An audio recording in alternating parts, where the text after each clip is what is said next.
نحمده ونصلي على رسوله الكريم اما بعد بسم اللہ الرحمن الرحیم۔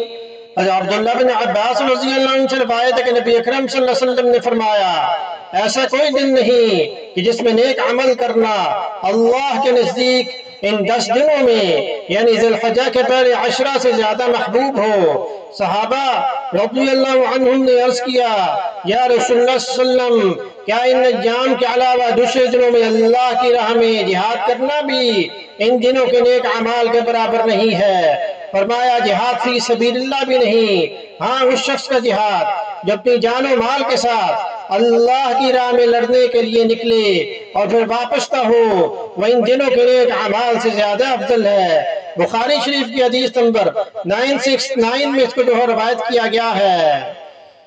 تو ورل جہاد یعنی صحابہ کرام رضی اللہ عنہ کے دل و دماغ میں جہاد کا نقشہ بہت ہی بلند تھا، کیونکہ اس کے فضائل بہت زیادہ ہیں۔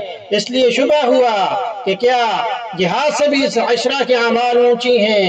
حضور اکرم صلی اللہ علیہ وسلم نے فرمایا کہ جہاد سے بھی افضل اللہ یہ کہ مجاہد جہاد پر جائے اور خود شہید ہو جائے، گھوڑا بھی مارا جائے، پورے سرمایہ کی قربانی لگائے، جس کے بارے میں یہ کہا جائے کہ جو پاس تھا وہ سب لٹا ہی دیا، حق تو یہ ہے کہ حق ادا ہی کیا۔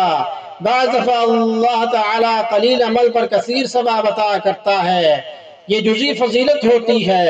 جہاد کی فضیلت کلی اور عمومی ہے، تو اللہ پاک ہمیں اس 10 میں نیک اعمال کرنے کی توفیق عطا فرمائے۔